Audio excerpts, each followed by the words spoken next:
మార్గమైన పరిపాలన ఏంటో రాహుల్ గాంధీకి చెప్పి నీకన్నా మనసుందా వికారాబాద్ వచ్చినాడు మొన్న అడవులకి ట్రైనింగ్ ఇవ్వడానికి. ఏం ట్రైనింగ్ ఇచ్చిండు? ఈ భూములు లాకపోయే ట్రైనింగ్ ఇచ్చిపోయిందా ఏంటి మొన్న? ఏమయ్యా లాకపోయారు. మరి రాహుల్ గాంధీ వచ్చి వికారాబాద్ గుట్టలలో కూర్చొని ఈ భూములు లాకపోమని ట్రైనింగ్ ఇచ్చిండా, లేకపోతే దేని గురించి ట్రైనింగ్ ఇచ్చిండో తెలియట్లే మరి మనకి. ఇందిరమ్మ మనవడమ్మ, ఒకవైపు ఏమో ఇందిరమ్మ రాజ్యం, ఒకవైపు ఇందిరమ్మ భూములు ఇచ్చింది. మరి ఇందిరమ్మ భూములు అంటివి, ఇందిరమ్మ ఇండ్లు అంటివి, ఇందిరమ్మ పరిపాలన అంటివి. మా అమ్మని కూడా అమ్మ అంటావా? లేవో అమ్మ, నిన్ను మాత్రం అమ్మ అంటాను ఇందిరమ్మని. ఏందో మాకు ఇందిరమ్మ అమ్మ పిచ్చి లేపారు మాకు. ఇందిరమ్మ అని పిచ్చి లేపితే లాస్ట్కి ఇందిరమ్మ మనవడు వచ్చి భూములు లాక్కపోమని ట్రైనింగ్ ఇచ్చిండా, ఏమిచ్చిండో ఆయన దగ్గరికి పోతే కానీ తెలియదు. అందుకని నేను ఏమంటానంటే అమ్మా, ఇక్కడ పట్టా భూమిలో మళ్ళీ చూడండి, ఇక్కడ 110, 124, 135, 159 సర్వేలో 24 ఎకరాలు. మళ్ళీ చూడండి అమ్మా, ఇక్కడ చూడండి సర్వే నంబర్లో ఈ భూమిలో పట్టా భూములు ఇందాక చెప్పిన ఏం భూములమ్మా? Assign land. ఈ పట్టా భూమిలో మళ్ళీ చూడండి, యాదవ ముష్టిగొల్లకి 100 ఎకరాలు, మున్నూరు కాపు వాళ్ళకి 30-40 ఎకరాలు, సాగలోళ్ళకి ఒక 2 ఎకరాలు, కురుమోళ్ళకి 13 ఎకరాలు, మాలమాదిగోళ్ళకి 30 ఎకరాలు పట్టా భూములు కూడా కుదకపోతారట. ఎవరిచ్చిర్రా మీకు రైటు? ఎవరిచ్చారు మీకు హక్కు అంటున్నా? ఎవరు మాట్లాడట్లేదనా? ఎవరు పట్టుకొని గల్లా బట్టి గుంజకొచ్చి అడగట్లేదనా? భూములు వేసుకపోతారు. ఏ రాష్ట్రంలో ఎవడైతే భూములు వేసుకపోయిండో అని గోరిగట్టిరా రాష్ట్రంలో. ఎవడైతే భూములు వేసుకపోయిండో ఏ ముఖ్యమంత్రి, ఆ ముఖ్యమంత్రిని ఆ రాజ్యానికి గోరిగట్టింది ఆ రాష్ట్రాల్లో.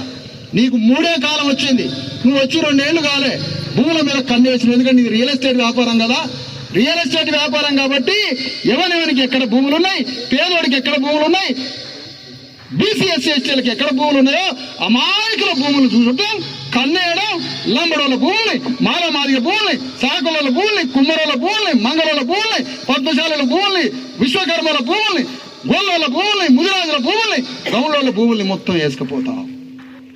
నీకు దొరల భూములు కనపడలే. రెడ్ల దగ్గర రంగారెడ్డి జిల్లాలో 8,000 ఎకరాలు ఉన్నాయి. రెడ్ల దగ్గర ఒక్కొక్క జిల్లాలో రెడ్ల దగ్గర ఎన్ని వేల లక్షల ఎకరాల భూములు ఉన్నాయి. మీరు భూ వ్యాపారం చేస్తారు, లక్షల ఎకరాల భూములు ఉంటాయి, భూస్వాములుగా తులదూతారు, మీ భూమితోటి వ్యాపారం చేస్తారు, రెడ్ల భూమితో రాజ్యం చేస్తారు, రెడ్ల భూములతో అమెరికా పోతారు, పెద్ద కార్పొరేట్ కంపెనీలు పెడతారు, ప్రభుత్వం ద్వారా ఇండస్ట్రియల్ పార్క్ అని అందరూ దొరబడతారు. హిల్ట్ పాలసీ అని ఒకటి తీసుకొస్తారమ్మా, ఆ పాలసీ తోటి మొత్తం భూములు మొత్తం కబ్జా చేయడానికి ప్రభుత్వం ప్రయాణం చేస్తుందమ్మా. మరి టీఆర్ఎస్ ప్రతిపక్ష పాత్ర, ఇది ప్రతిపక్షమా పక్షవాదమా తెలవట్లే. అదేం చేస్తుందో తెలియదమ్మా.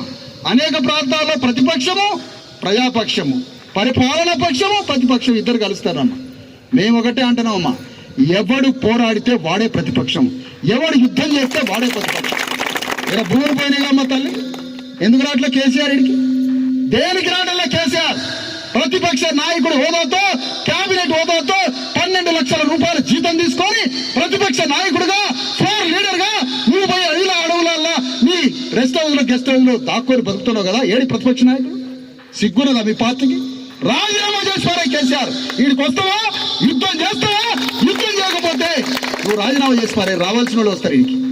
నేను అడుగుతున్నా, నేను చెప్తున్నామ్మా, ఎందుకు ప్రతిపక్ష నాయకుడు రావట్లే? కేసీఆర్ వచ్చి రోడ్డు మీద కూర్చోమనము, ఆ లారీల మధ్యలో కూర్చోమను, సతుకుతాడా అనుకుతాడా ఆ లారీల కాడ కూర్చొని నడి రోడ్డు మీద కూర్చోమని మొత్తం బంద్ చేస్తే భూములు వచ్చి రావమ్మా అంటే ఇక్కడ అర్థమవుతుంది ఏంటి? కేసీఆర్ కూడా ఏముందంటే ఈ భూములు గవర్నమెంట్ తీసుకోవాలి, మన చేతిలో భూములు ఉండవు. మన చేతిలో భూములు లేకపోతే బిచ్చగాళ్ళలాగా తిండి లేక తిప్పలేక బతుకుతాం కదా. అప్పుడు మనల్ని ఓటు అడుగుతారు అనమాట. 1,000-2,000 ఇచ్చి 1,000-2,000 ఇచ్చి మనల్ని ఓట్లు అమ్ముకోవాలంటే ఏంటి? మనకు భూములు లేకుండా చేయాలి. మనకు భూములు లేకుండా చేస్తే మనం పిచ్చోళ్ళమై తిండి లేక ఓట్లు అమ్ముకొని బిచ్చగాళ్ళలాగా మారుతాం కదా. అదేనమాట. ఇప్పుడు కేసీఆర్ రావట్లేదంటే అర్థం ఏంటమ్మా? రేవంత్ రెడ్డి కేసీఆర్ ఒకటా? లేదా ఈ భూములు మన చేతిలోంచి భూములు రేవంత్ రెడ్డికి పోవాలనా? కేసీఆర్ ఆలోచన అదేగా. మరి ఎందుకు రావట్లే ఇక్కడికి? ఎందుకు రావడాలి ఇక్కడికి? అందుకనే ఇక్కడ చూడండి అమ్మా, పట్టా భూములు కొట్టుకుపోతారటమ్మా. ఆ తర్వాత పట్టా భూముల తర్వాత కాలాపూర్ గ్రామంలో 1,400 మంది జనాభా గృహం గారి వివరాలు, దాదాపు 400 గృహాలు. ఇందులో ఒక నిమిషం చూడండి అమ్మా,